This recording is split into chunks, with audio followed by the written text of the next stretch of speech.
Hello, what's up mga par? Sigurado ko isa to sa mga paborito mo. Chicken caldereta nga pala for today's video. Sino ba naman na may ayaw nito, 'di ba? Kahit nga hindi Pinoy, kinakain to eh.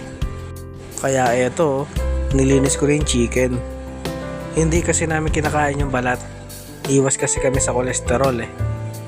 Pero kung wala naman kayo kolesterol, pwede nyo isama yan mga par. Actually, mas masarap yung may balat. At ayan, okay na. Imamarinate ko na to mga par. Lagyan lang natin ng toyo. Tapos isunod natin yung calamansi extract. Then garlic powder. Tapos naglagay na rin ako dito ng 5 spices. Syempre, hindi mawawala yung patis. At syempre, ang pepper. Then haluhaluin nyo lang par. Mix well. Kapag okay na, i-marinate natin ito ng mga 2 hours. Yung iba kasi hindi namin na-marinate eh.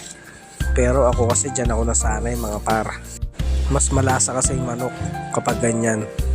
Tapos ayan naghiwa na ako ng mga gulay. Hiniwa ko dito yung capsicum, then carrots. Tapos syempre hindi mawawala yung potato.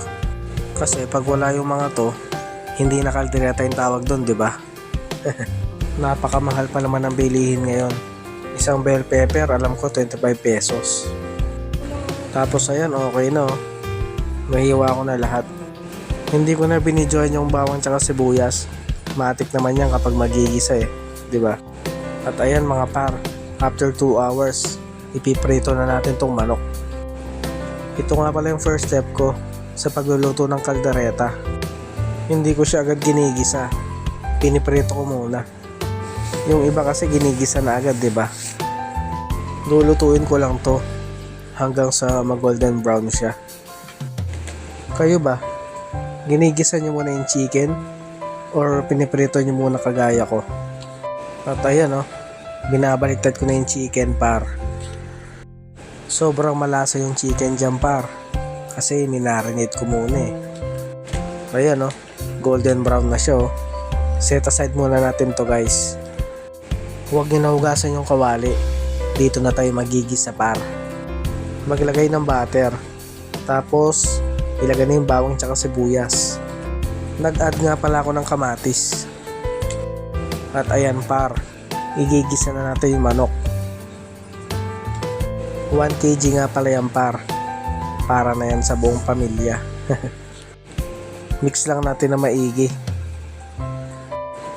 Then nagprito na rin ako ng patatas tsaka yung carrots. Sinabay ko na rin to mga par, para hindi siya ma-overcook mamaya. Then balik tayo sa manok. At ayan guys, nilagay ko na yung pinagbabara ng manok tsaka water para may sabaw tayo. Then takpan nyo lang hanggang sa lumambot yung manok. At ayan, maglalagay ako ng Reno Pure Foods. Baka naman. Mas masarap kasi pag may Reno spread. Then i-mix natin uli na maigi. After that, naglagay na ako ng tomato paste. Ayan mga par. Then mix well. Yung maliit na tomato paste lang nilagay ko kasi baka umasim. Then naglagay ako ng konting tomato sauce. Yung maliit lang din na pack. Dahil malapit na maluto ang ating caldereta, nilagay ko na yung mga potatoes tsaka carrots. Sinunod ko na rin yung capsicum. Then ayan malapot-lapot yung sauce niyan par. Talagang sauce pa lang, ulam na.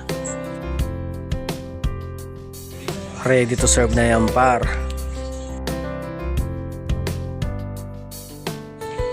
Kaya ito, titikman na natin par anong lasa. Sigurado magugustuhan to ng buong pamilya niya par. Una kong tinikman dito par yung manok. Chinek ko muna kung malambot yung pagkakaluto. Ayaw na ayaw ko kasi matigas eh. Kaya ayan unang subo ko pa lang, pambihira. Panalo par. Tapos yung carrots, ayan saktong sakto lang yung lambot. Subukan nyo na rin to par. Napakasarap. Pati nga si Bunso kinain Tingnan nyo. Sumama pa siya sa vlog, 'di ba? Naubos niya nga dito yung sa kanya eh. Ayun no, walang tira oh. Sige na mga par. Thank you for watching. Bye.